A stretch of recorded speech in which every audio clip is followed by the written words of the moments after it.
Bismillah ar-Rahman ar-Rahim. Iyyaka na'budu wa iyyaka nasta'in. Mr. President, Honorable Secretary General, Excellencies, ladies and gentlemen, I feel honored today to represent my country at this forum of world leaders, where we have a chance to discuss problems that the world is facing. I want to talk about a lot of problems, but just four today. And I especially came to this forum despite a difficult time in my country, facing challenges. I would not have come, but because I feel that there are some very urgent problems which the world must address. So first of all, I start with climate change. So many leaders have talked about climate change. But Mr. President, I feel that there is a lack of seriousness. Perhaps world leaders do not, some of the leaders who can do a lot, do not realize the urgency of the situation. We have a lot of ideas, but as someone said, ideas without funding is mere hallucination. Pakistan, I'll give you start with my own country. Our country is amongst the top 10 nations in the world which are most affected by climate change. We depend upon our rivers. We are mainly an agricultural country. And 80% of the water in our rivers comes from our glaciers. The glaciers, not just on the Pakistani side, even India. The river, the 80% of the water in Ganges and the Indian rivers also comes from the glaciers, from the Himalayan glaciers, Karakoram, Hindu Kush. And these glaciers are melting at quite a rapid pace. We detected already 5,000 glacial lakes in our mountains. And if this keeps going, if nothing is done, we are scared that humans are facing a huge catastrophe. In my country, when my party came to power in the province of KP, we planted 1 billion trees in 5 years. Now we've set ourselves a target of 10 billion trees in Pakistan. Idea being to counter the effects of global warming. But one country cannot do anything. This has to be a combined effort of the world.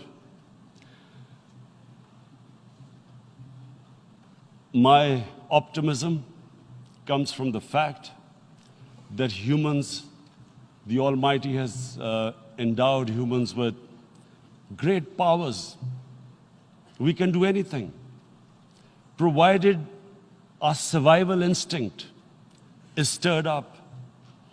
And this is really what I hope that the United Nations will take a lead in this. There must be more emphasis. Richer countries must be pushed. Countries that are responsible for, mainly are responsible for greenhouse gas emissions. They must be pushed because our country contributes minuscule amount to greenhouse gases. So I feel that the United Nations must take leadership in this. My second issue for me right now is even more critical.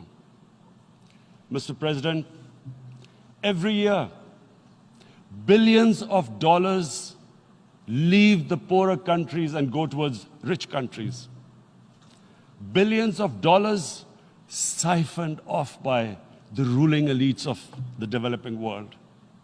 And they find their way into Western bank accounts, offshore accounts, tax havens, expensive properties hidden behind companies bought in Western capitals. Mr. President, this is devastating the developing world. This is causing more poverty, deaths. It's impoverishing the developing world. The difference between rich and poor countries is growing because of this. Money laundering, which happens because money leaves the poorer countries into rich countries, is not treated the same as, for instance, money from drugs or terror financing. The seriousness which terror financing and money from drugs, the way it is treated, it's not the same. The way the poor countries are being plundered by their elites. It's not happening. In my country, when I took charge of our government a year back, in the 10 years preceding that, our total debt went up 4 times. The debt we had accumulated in 60 years, just in 10 years, it went up 4 times. As a result, the total revenue we collected in 1 year, half of it went into debt servicing. How are we going to spend money on our human beings, 220 million people, when half the money is going into debt servicing? Because our country was plundered by the elites, the ruling elite.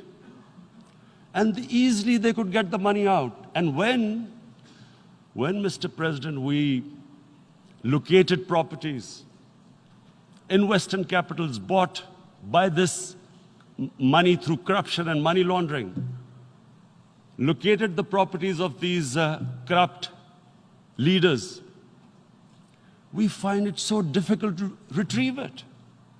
That money, if we retrieved that money, we could spend on our human beings.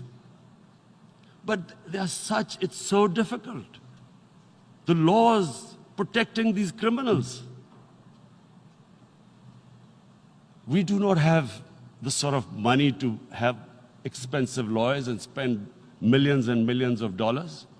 We need help from the rich countries. And Mr. President, it's critical. The rich countries must show political will. They cannot allow this to happen.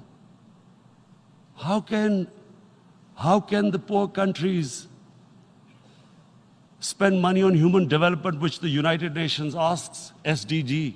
How are we going to do it when this money can easily leave our countries?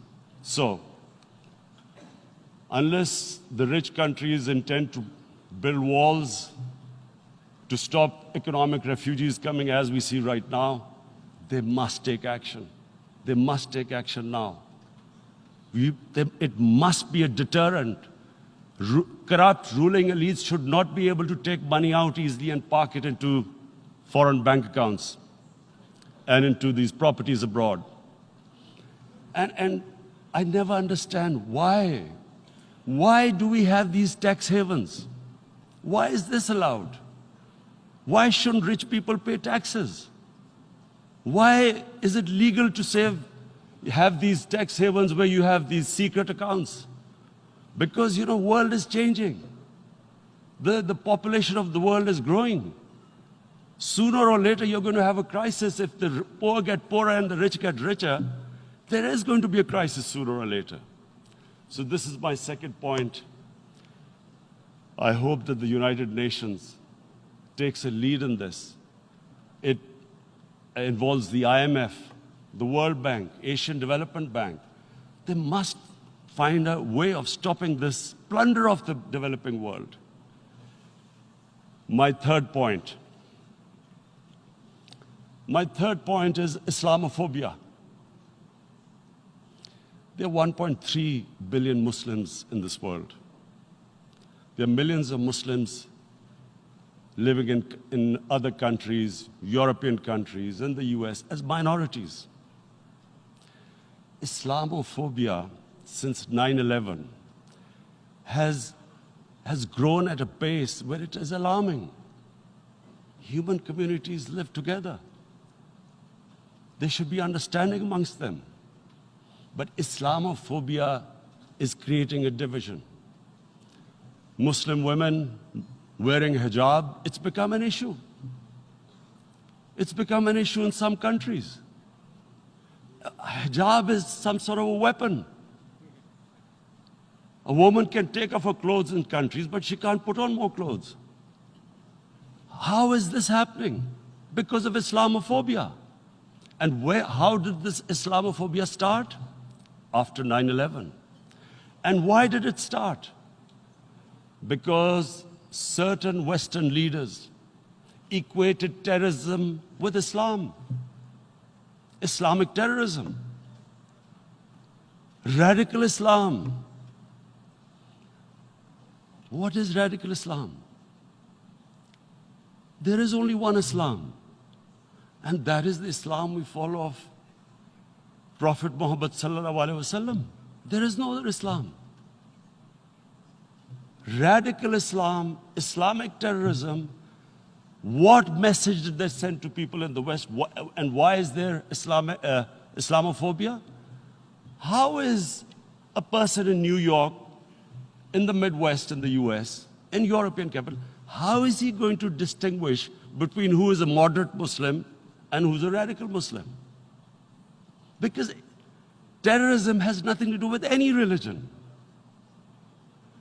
This Islamic terrorism, Islamic radicalism, and sadly used by leaders, this has been the main reason for this Islamophobia. And it has caused pain amongst Muslims. We in Muslim countries watch this Islamophobia traveling abroad, and it's getting worse. And may I just say, Mr. President, that in European countries, it is marginalizing Muslim communities. And we all know that marginalization leads to radicalization. Some of the people who ended up as militants in Syria and other places were from marginalized Muslim communities. And my point here is that we must address this issue. I'm sad to say that we Muslim leaders have not addressed this issue either. After 9/11, when this thing came about war against radical Islam, rather than Muslim leaders trying to explain to the West that there is no such thing as radical Islam, in all human communities, they are radicals. They're liberals and rest are moderate.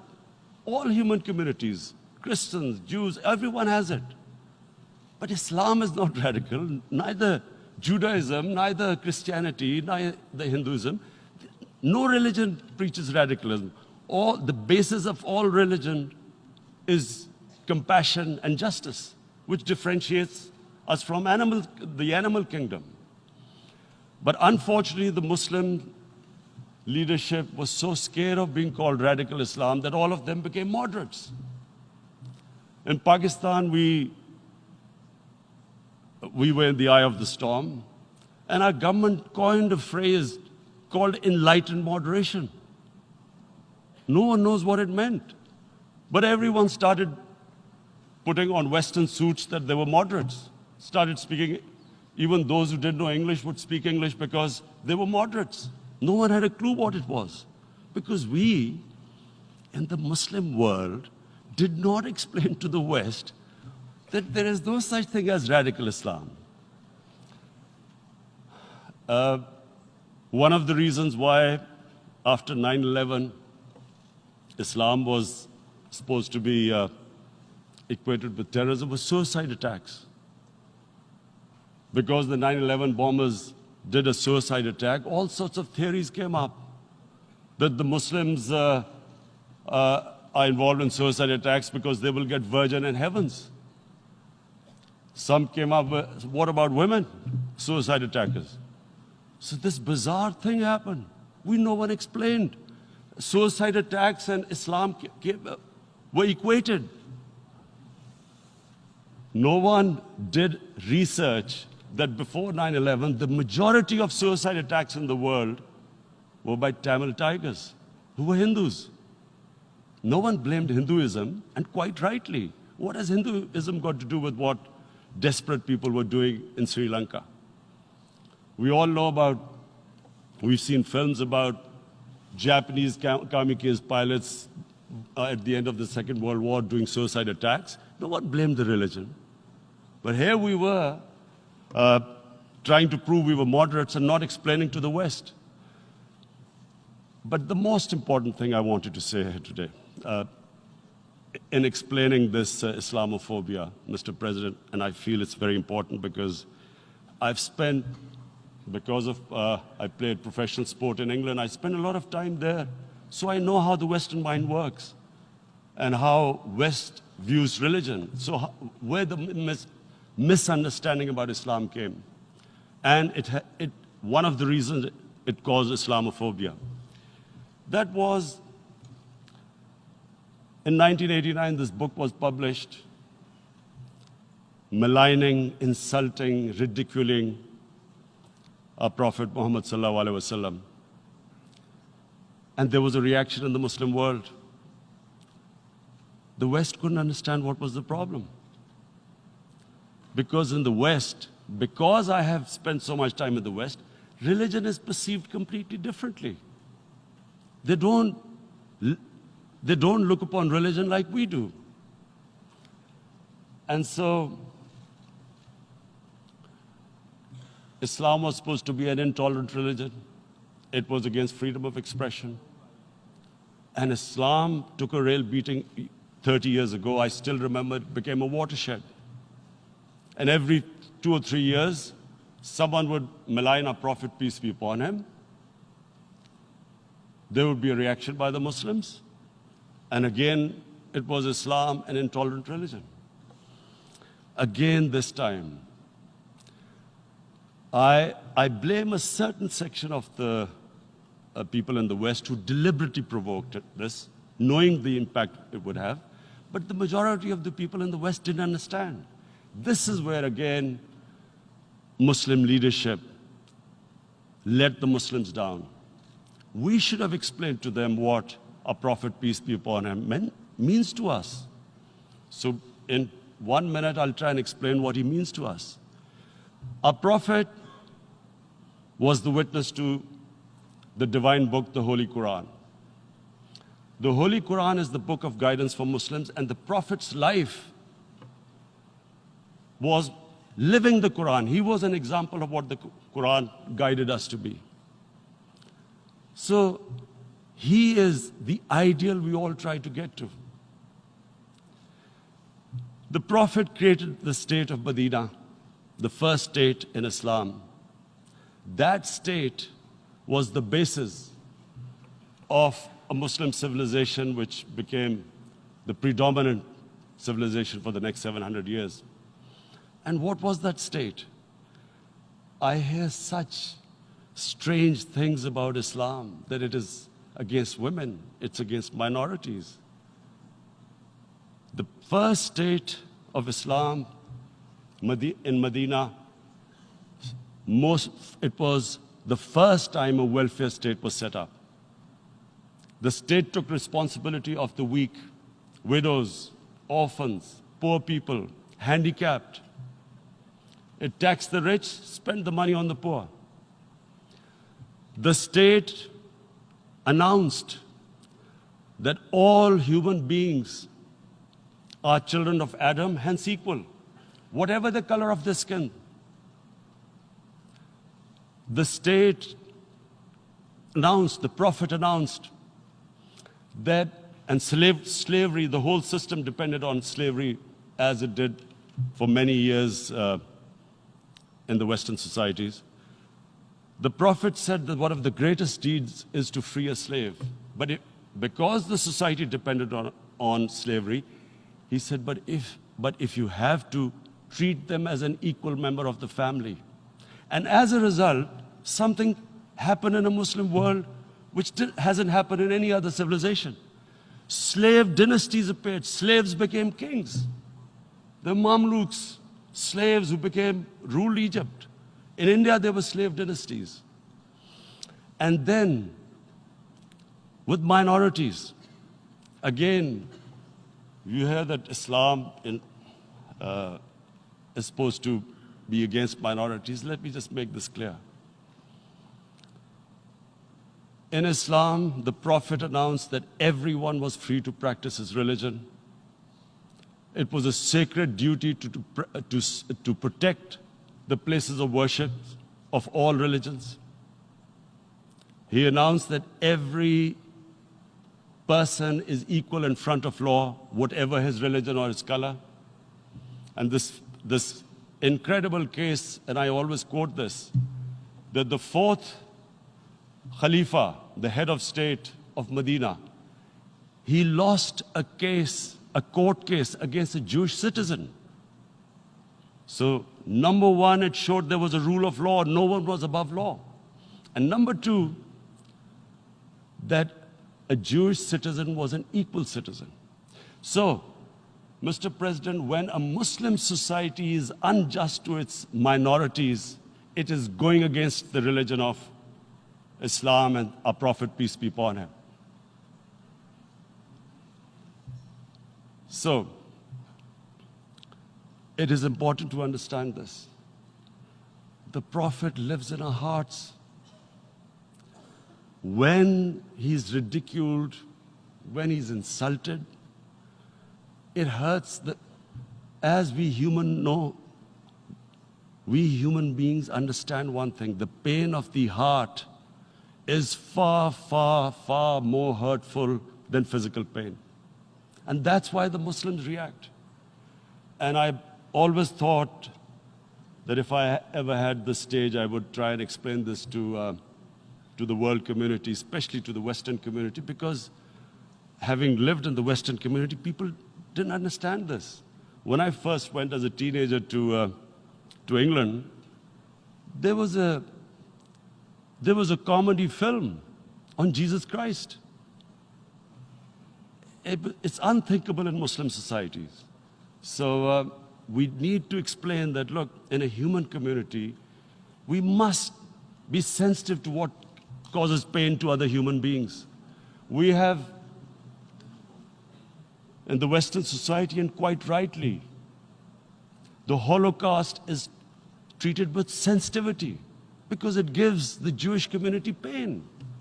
That's all we ask, that do not use freedom of speech to cause us pain by insulting our Holy Prophet. That's all we want. And now, the number fourth point, Mr. President, and this is the most critical point, is the reason why I especially came here. It is about what is happening in Kashmir. Before I go on this, I want to make one thing clear, that when we came to power, my first priority was that Pakistan would be a country which will try its best to bring peace. We had been through this war on terror. We joined the United States war on terror after 2001. And Pakistan went through one of its worst periods where 70,000 Pakistanis died and over 150 billion was lost to our economy. And Mr. President, I opposed the war because in the 80s, Pakistan had joined the Western countries in what was the freedom struggle then in Afghanistan against the Soviets. And it was funded by the Western countries. These Mujahideen groups, which were treated in guerrilla warfare, were trained by Pakistan Army, funded by the Western countries, and especially US, and they waged what was a freedom struggle in Afghanistan. The Soviets called them terrorists. We called them freedom fighters. 1989, the Soviets retreated. The Americans packed up and left. Pakistan was left with these groups. Come 9/11, Pakistan joined the United States in this war on terror. And now our government was supposed to, the reason why I opposed joining this war, because here we had indoctrinated them in jihad, meaning freedom struggle against foreign occupation.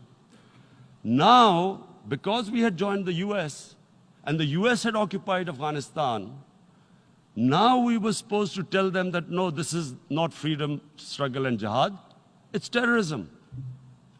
So that's why I tried to tell then government that, stay neutral, because you will have leverage over them.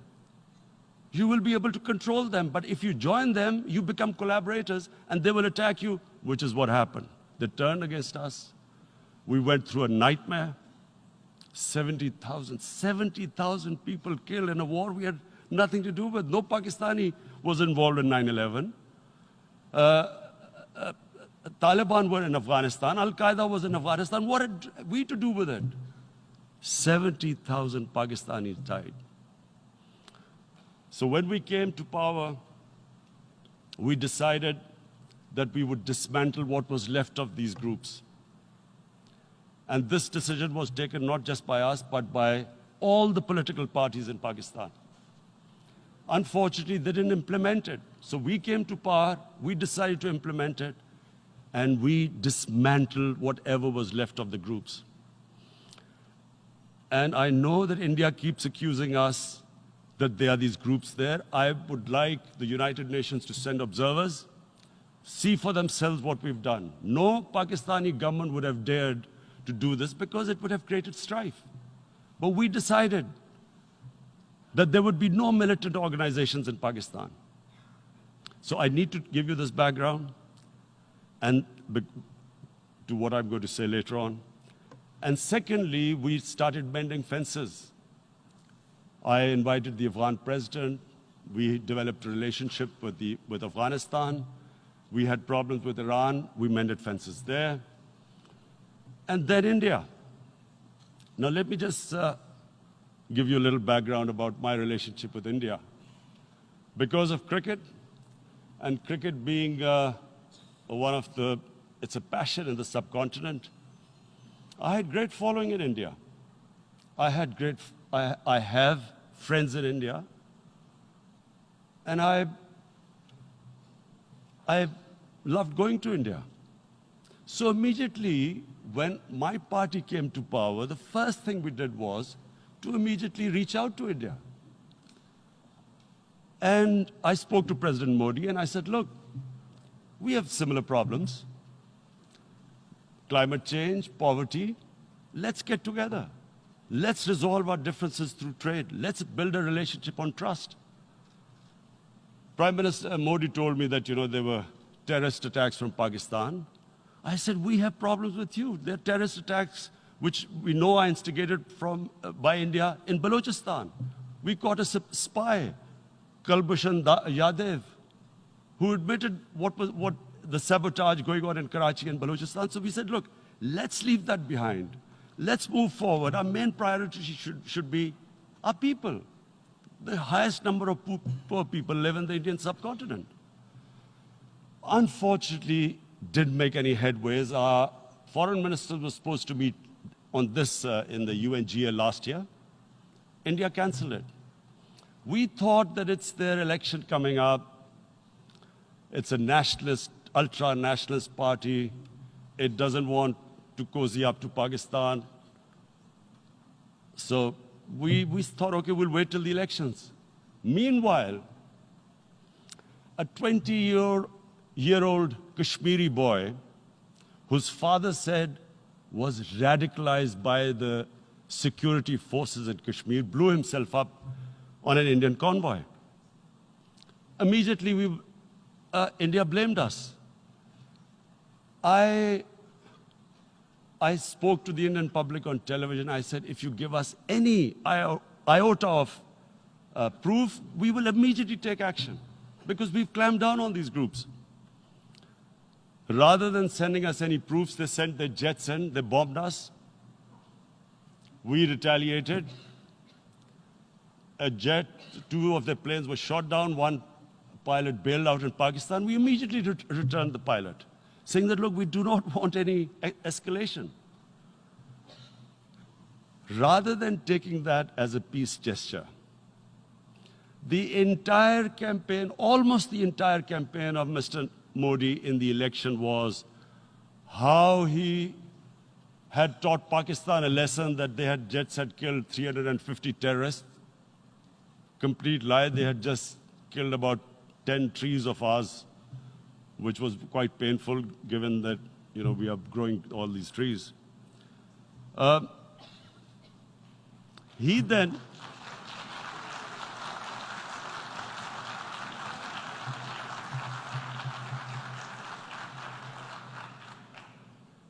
the election campaign, Mr. Modi used words like, this is just a trailer, the movie is about to start. I went into Pakistan and taught them a lesson. This was the election campaign. Okay, so we thought, us politicians make all these statements to win elections. So, okay, after elections, we'll get back to our normal relationship. Well, the moment the elections ended, we approached India. No response, but then we discovered they were trying to push us in the FATF blacklist to bankrupt us. That's when we realized there was an agenda.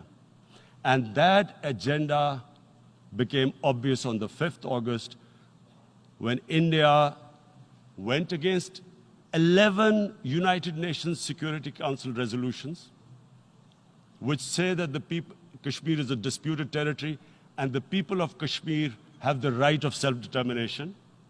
They went against that.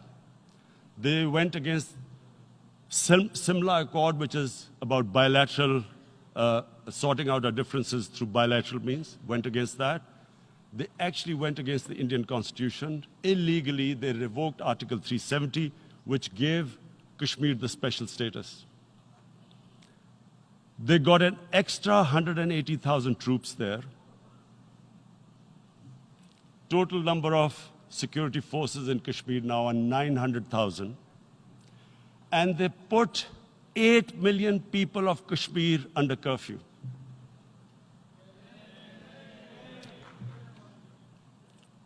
Mr. President, now I just briefly want to make the people understand how can anyone do something like this? And for that, I have to explain to you what is RSS. RSS, Mr. Narendra Modi is a life member of RSS.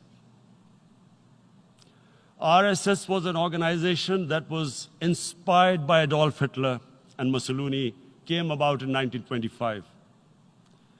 They believed in racial purity, racial superiority. They also believed they were an Aryan race like the Nazi believed they were an Aryan race. All that I'm saying can be verified. This is the time of information revolution. You can Google all this, what I'm saying. But it is very important for me to explain this to you so you know what is happening in India. This RSS believed in the ethnic cleansing of Muslims from India. At one point, there was racial superiority of the Hindu race. Secondly, it was hatred for the Muslims and for the Christians because they believed that this golden age of Hindu civilization was stopped because of Muslim rule centuries back and then the British rule of India. So it was racial superiority and hatred for Muslims and Christians. This is openly stated. You look at the founding fathers of RSS, Golwalkar and Savarkar. Just Google them and you'll find out. And this ideology of hate is what murdered the great Mahatma Gandhi in 1948. It was this ideology of hate that made Narendra Modi in 2002 do a pogrom against Muslims in Gujarat when he was the chief minister. He allowed 3 days for these RSS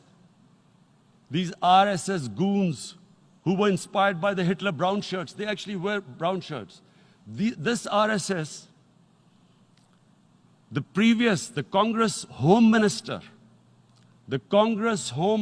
gave a statement that in RSS camps, terrorists are being trained. And these terrorists butchered 2,000 Muslims and 150,000 Muslims were made homeless.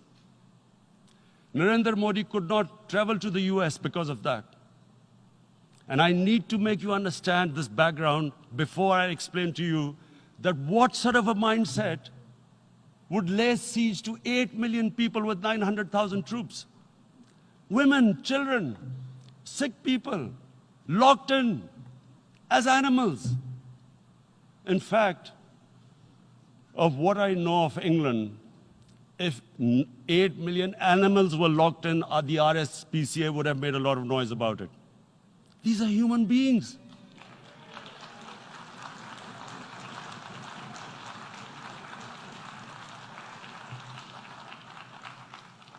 And Mr. President, what comes with racial superiority, these illusions of Aryan superior race, is arrogance. The two go together. And it's arrogance that makes people make mistakes and do stupid things. Cruel things like what Narendra Modi has done. It's sheer arrogance. And it's arrogance that has blinded him from the fact that what is going to happen when the curfew is lifted? Has he thought about it? This hasn't been thought through. What is he going to do when he lifts the curfew? Does he think that people of Kashmir will quietly accept the status quo because India has changed the constitution and taken away the special status? They'll accept that? Mr. President, 100,000 Kashmiris have died in the past 30 years because they were denied the right given by the United Nations, the right for self-determination. 100,000 have died and 11,000 women have been raped. There are two United Nations human rights reports on this. The world hasn't done anything because India is a huge market, 1.2 billion people. Sadly, the material prevails over the human. But this has serious consequences. Again, I repeat, that's why I'm here. Look, what is going to happen when the curfew is lifted will be a bloodbath. The people will come out. There are 900,000 troops there. They haven't come to, as Narendra Modi says, he's done this for prosperity of Kashmir. This is supposed to be for the development. These 900,000 troops, what are they going to do when they come out? There'll be a bloodbath. Has he thought it through what happens then? Mr. President, has anyone thought that what happens when there is a bloodbath? What do you think the impact will have on people of Kashmir? What do you think they will think? The way they have been boxed in their houses, treated like worse than animals, no rights. Thousands of all the political leadership has been arrested, taken out of Kashmir. Even those Kashmiri leaders who were pro-India have been taken out. 13,000 boys have been picked up and taken to God knows which destinations. So what do they think? What will the people of Kashmir do when they lift the curfew? They will be out in the streets. And what will these soldiers do? They will shoot them. They've already used pellet guns, blinded young boys. In the last 6 years, the 5 years, the oppression that has gone on in Kashmir. And so, Kashmiris will be further radicalized. Mr. President, there will be another Pulwama. And guess what? India will blame us. They're already blaming us. They're saying all this is happening because of Pakistan. One of their defense ministers said, there are 500 terrorists lined up on the border to go in. Why would Pakistan send 500 terrorists when there are 900,000 troops? What impact are they going to make? What will they do? And don't we know that the moment there is some terrorist attack, all that will happen is there'll be further cruelty and oppression of the people of Kashmir. We will just give the 900,000 troops to further crush the people of Kashmir. And then we'll give the Indian government an excuse that, look, Pakistan is a terrorist state, and this mantra that has gone on, Islamic terrorism. The moment you use this catchword, Islamic terrorism, the whole world turns away. No one talks about human rights. You can do whatever you want, which is what has happened in Kashmir, because they keep using this word, Islamic terrorism. And this is what they're doing right now. What do we benefit from further increasing the cruelty on the people of Kashmir? And why would we want this? But there is no other narrative left for India. As when they lift the curfew, whatever happens, Pakistan will be blamed, and there is always a danger of another Pulwama. They might come and bomb us again, and then another cycle might start. And what does Narendra Modi think? That 180 million Muslims of India are thinking right now. Aren't they watching these Kashmiris stuck inside for 55 days they've been stuck in? Aren't they watching? What do you think? Don't you think that the Muslims will be radicalized in India? And I'm talking about 180 million people. And when they get radicalized, there will be some incident in India somewhere down the line. Again, we will be blamed. And I'm warning you right now, again, we will be blamed. And Mr. President, what about 1.3 billion Muslims who are watching this? And they know that it is only happening in Kashmir because they're Kashmiri Muslims. This is not happening to Kashmiri Hindus. They know that this is happening because of their religion. So what do you think they will be thinking?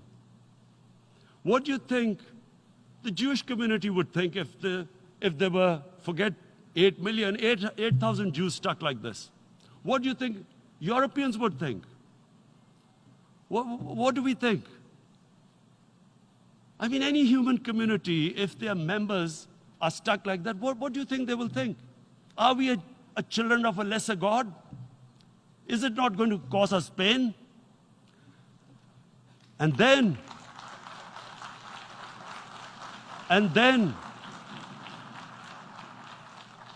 I'll tell you what will happen. People will, in the 1.3 billion Muslims, someone will pick up arms. I know we've been brought up with films, Western films. This good, decent guy doesn't get justice. He decides to pick up a gun and start seeking justice. There was a film made in New York, famous film called Death Wish. This guy gets mugged by and his family, his wife gets killed or something. He can't get justice. He picks up a gun and he goes around shooting muggers. And the whole cinema cheers him on. So what do you think the Muslims are thinking right now? If there is a bloodbath, there will be Muslims becoming radicals, not because of Islam, but because of what they will see that there's no justice when it comes to Muslims. There were Rohingya Muslims, Myanmar, who are, God knows, almost 1 million people out, ethnic cleansing. What was the response of the world community? So what do you think will be the response of 1.3 billion Muslims? I picture myself. I'm in Kashmir. I've been locked up for 55 days. I have heard about, and there are rapes, Indian Army going into homes, soldiers. Would I want to live this humiliation? Would I want to live like that? I would pick up a gun. You're forcing people. You are forcing people into radicalization. When people lose the will to live, what is there to live for? And this is what, if you can do this to human beings, you are actually radicalizing people. And so, Mr. President, I want to repeat here, this is one of the most critical times. There will be a reaction to this. Pakistan will be blamed. 2 nuclear-armed countries will come face to face like we came in February. And before we head in that direction, the United Nations has a responsibility. This is why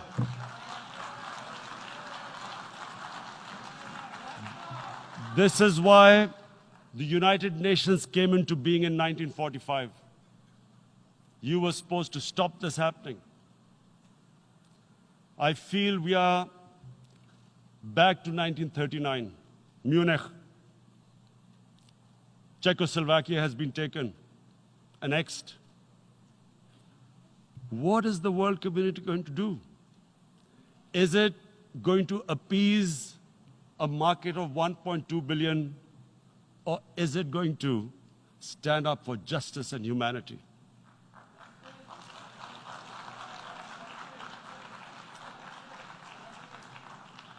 If this goes wrong, you hope for the best, but be prepared for the worst.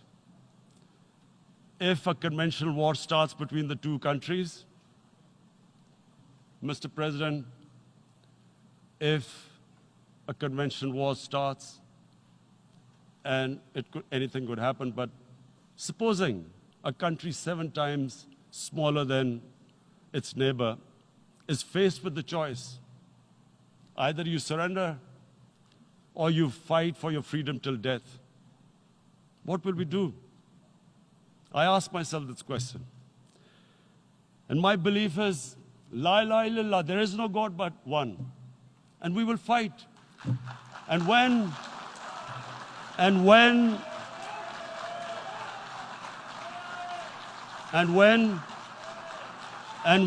a nuclear-armed country fights to the end, it will have consequences far beyond the borders.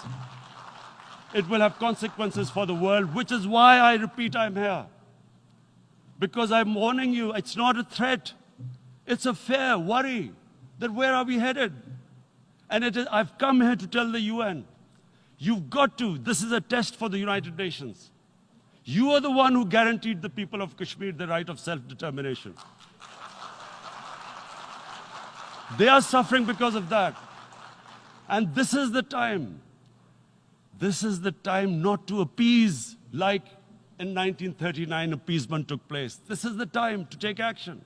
And number 1 action must be that India must lift this inhuman curfew, which has lasted for 55 days. It must free all political prisoners, and especially those 13,000 boys that have been picked up. Parents don't know where they've disappeared. And then the world community must give the people of Kashmir the right of self-determination. Thank you.